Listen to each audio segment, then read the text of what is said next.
A new age of Satanism? Many New Agers believe that they are dealing with white magic or the light side of the Force. They would probably recoil in horror at any suggestion that they might be devil worshippers.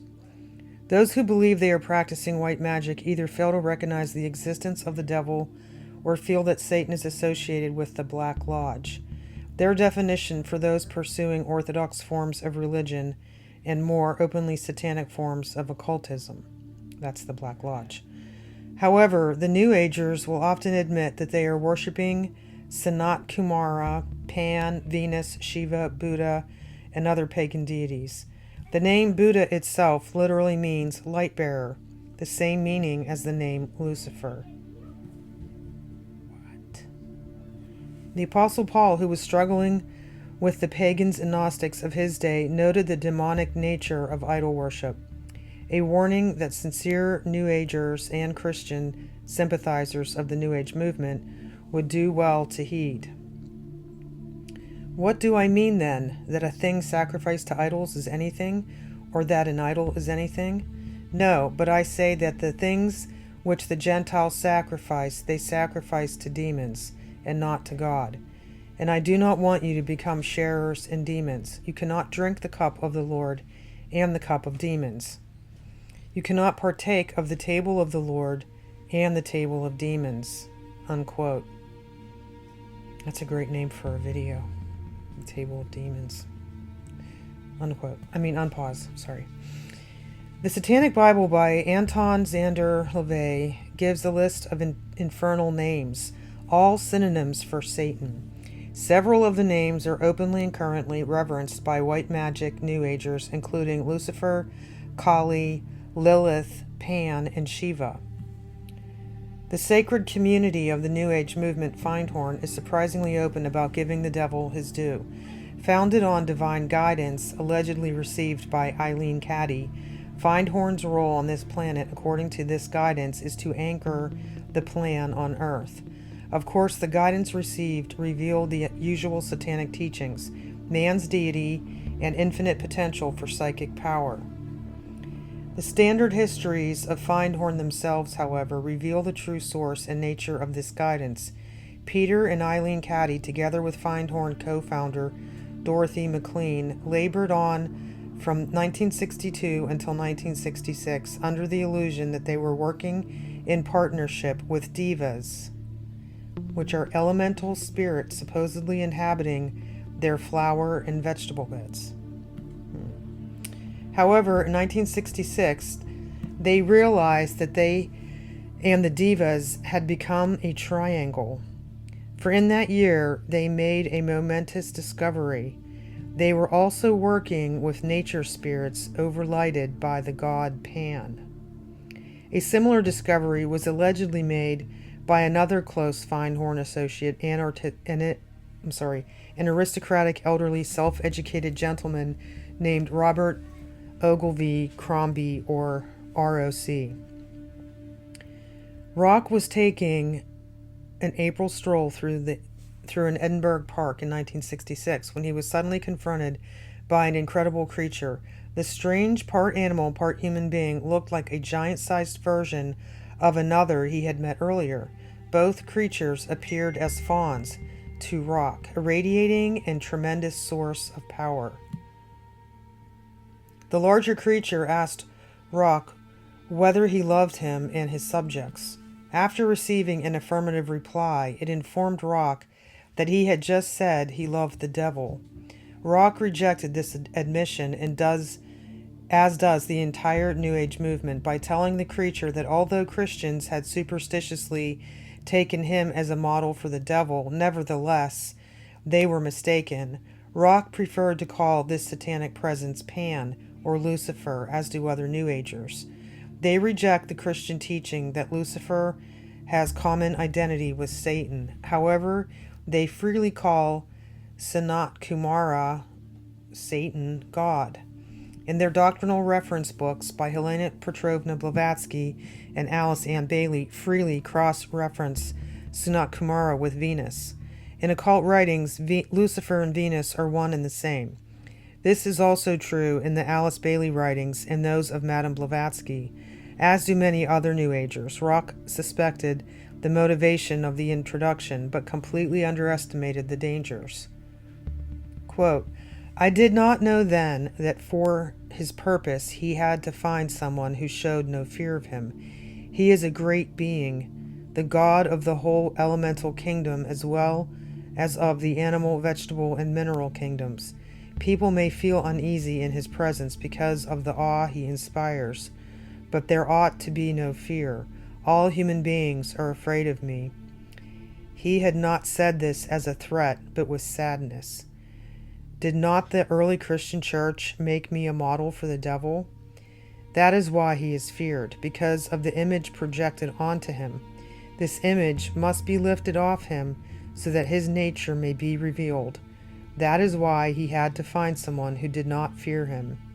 Unquote. From The Magic of Findhorn by Paul Hawken, Bantam Books edition, page 217. Apparently convinced of the rightness of Pan's cause, Rock goes on to say, it is important for the future of mankind that belief in the nature spirits and their god Pan is reestablished, and that they are seen in their true light and not misunderstood. These beings, in spite of the innumerable outrages man has committed against nature, are only too pleased to help him if he will seek and ask for their cooperation. Unquote. Findhorn and its officials, including the Caddies and David Spangler, were convinced as well. Prominent New Age leader Spangler was co-director of the Findhorn Foundation for 3 years. He formed the Lorien Association and sits on the board of directors of Planetary Citizens, the secretariat for the leading New Age, New World Order vehicle, Planetary Initiative for the World We Choose. He is a contributing editor of New Age magazine and much in demand in the New Age lecture circuit. According to Spangler, he teaches political science at the University of Wisconsin, even though he dropped out of college as a freshman to pursue a career as an esoteric lecturer. He has political clout, and he also has disproportionate influence with some of America's most prominent clergymen. He has given at least one sermon in the prestigious Cathedral of St. John the Divine Episcopal in Manhattan, Eucharist sermon at that. This church counts many of the Wall Street crowd among its membership. One could reasonably expect those speaking from Episcopal pulpits to maintain at least some semblance of religious orthodoxy. This is not, however, the case with Spangler, who has uttered some of the most outrageous blasphemies ever spoken against Jesus Christ and God the Father. In one of his numerous books, Reflection on the Christ, in 1978, he expressed his sentiments as to Lucifer. The true light of Lucifer cannot be seen through sorrow, through darkness, through rejection. The true light of this great being can only be recognized when one's own eyes can see with the light of the Christ, the light of the inner sun. Lucifer works within each of us to bring us to wholeness. And as we move into a new age, which is the age of man's wholeness, each of us in some way is brought to that point which I term the Luciferic initiation, the particular doorway through which the individual must pass if he is to come fully into the presence of his light and his wholeness. Lucifer comes to give us the final gift of wholeness. If we accept it, then he is free and we are free. That is the Luciferic initiation. It is one that many people now and in the days ahead will be facing, for it is an initiation into the new age. It is an initiation of leaving the past and moving into the new, shedding our guilts and fears, our anxieties, our needs, our temptations, and becoming whole and at peace because we have recognized our inner light and the light that enfolds us, the light of God. This is also the New Age concept of initiation. It is universally taught among New Age cults and esoteric societies that we must undergo a mass planetary initiation. Spangler has clearly defined that initiation. Unpause. I'm going to say that this also reminds me of a second planetary Pentecost, or a second Pentecost, that the Nar's talking about in the Billion Soul Harvest. I think that's what that is. Unpause. Benjamin Crumb has declared that revitalized Christian churches as well as Masonic lodges will be used for purposes of giving these mass planetary initiations. More than likely, this is tied to the permit to do business that was spoken of in Revelation 13:16 through 17. And he causeth all, both small and great, rich and poor, free and bond, to receive a mark in their right hand or in their foreheads, and that no man might buy or sell save he had the mark, or the name of the beast, or the number of his name. KJV. One can hardly blame God for attaching the terrible penalty spoken of in Revelation 14:9 through 11 to those receiving the mark, especially if it is tied to a mass planetary initiation which pledges loyalty to Lucifer. And the third angel followed them, saying with a loud voice, If any man worship the beast and his image, and receive his mark in his forehead or in his hand, the same shall drink the wine of the wrath of God, which is poured out without mixture into the cup of his indignation, and he shall be tormented with fire and brimstone in the presence of the holy angels and in the presence of the Lamb. And the smoke of their torment ascendeth up for ever and ever, and they have no rest day or night who worship the beast and his image, and whosoever receiveth the mark of his name. Since Benjamin Crumb and Terra Center have received the notoriety they have, Lucius Trust has attempted to tiptoe quietly away from any association with them. However, like Spangler and Crumb, Lucius Trust's attachment to Lucifer is also apparent from a careful reading of their materials. A 1978 issue of The Beacon, their official organ, stated, Lucifer, son of the morning, is closely related to the path to Sirius, and hence the large number of human beings who will become disciples in the Syrian Lodge. That's from Lucius Publishing Company, June 1978. Maitreya allegedly said in a transmission through Benjamin Crumb, I am the initiator of the little ones. The little ones. Therefore, it hardly seems surprising that one of the leading New Age organizations, Planetary Initiative for the World We Choose, coordinated by planetary citizens, calls the network newspaper it publishes the Initiator. This is not surprising because many of the supporters listed, particularly the facilitators, are also open and active Benjamin Crumb supporters. Planetary Citizens freely gives its purpose as being to aid world servers everywhere. The role of the world servers is to act as the vanguard for the reappearance of the Christ. And at all his lectures, Crumb distributes brochures for the new group of world servers. Moreover, David Spangler, who openly advocates Luciferic initiations, is a member of the board of directors of Planetary Citizens, as are Peter Caddy, founder of Feinhorn, Norman Cousins, head of the Inviter Committee of the World Council of Wise Persons, and Aurelio Pecci, founder of the Club of Rome. I probably said that wrong. The Coordinating Council of Planetary Initiative itself contains apparent surprises, including Brooke Newell, vice president of the Chase Manhattan Bank, Gerhard Elston, former executive director of Amnesty International USA, Helen Kramer, International Association of Machinists, IAM, as well as many other influentials. In more than one city, the Planetary Initiative personnel were also identified as active participants in the Terra Center venture. Lucius Trust is certainly an active, open participant in the Planetary Initiative venture. Terra Center also endorsed the Planetary Initiative in their April 1982 Emergence publication.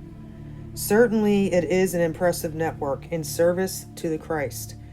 but not to the only begotten Son of God, Jesus Christ. It is a Luciferian network in service to a false Christ, most probably the Antichrist.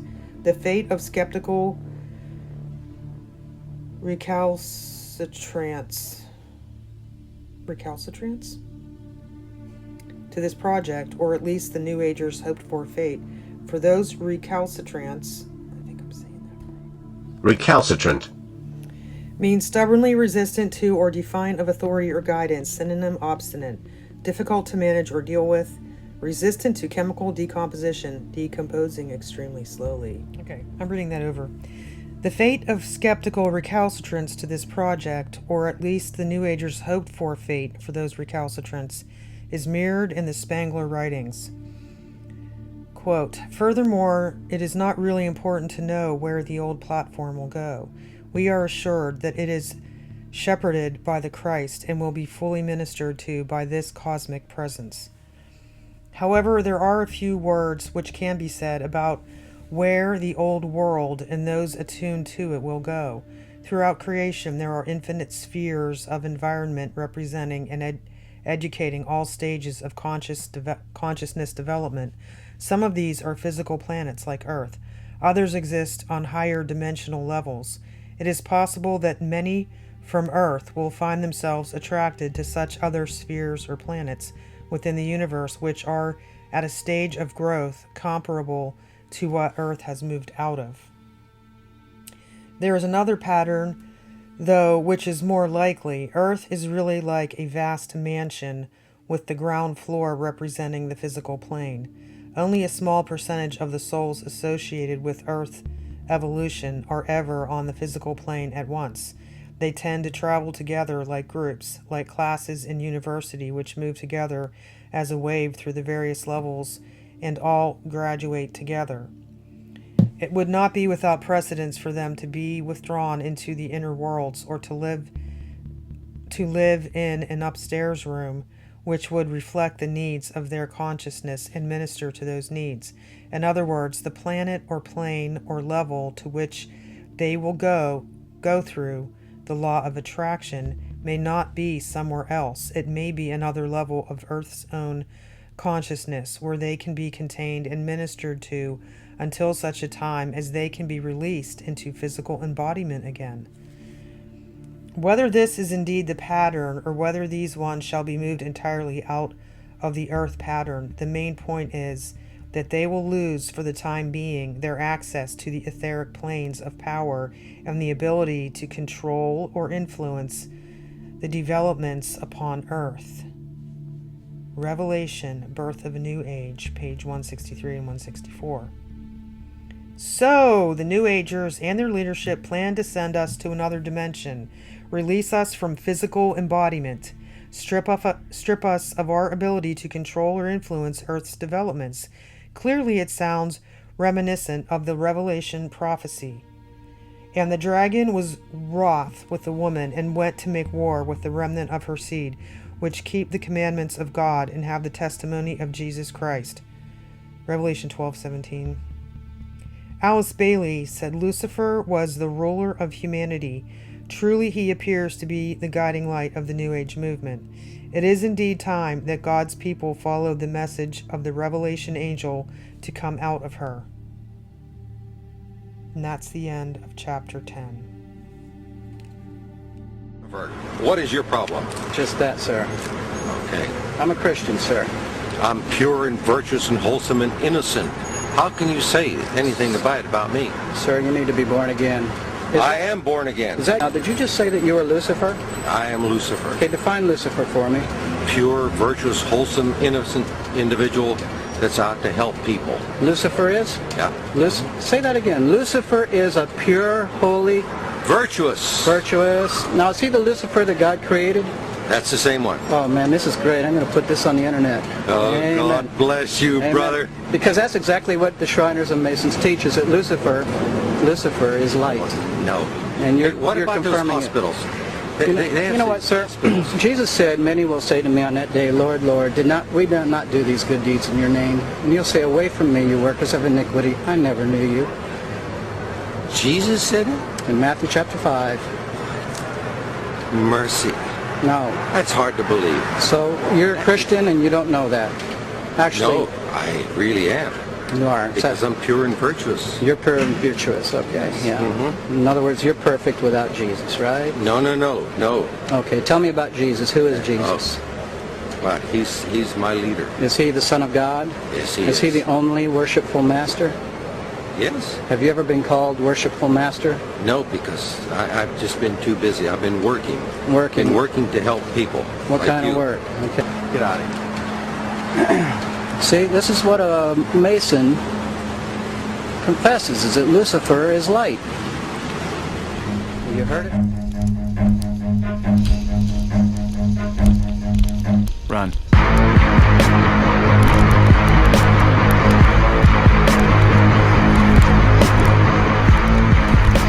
There's just one name that can keep you out of hell, and it's the name of Jesus. The name of Jesus. The name of Jesus.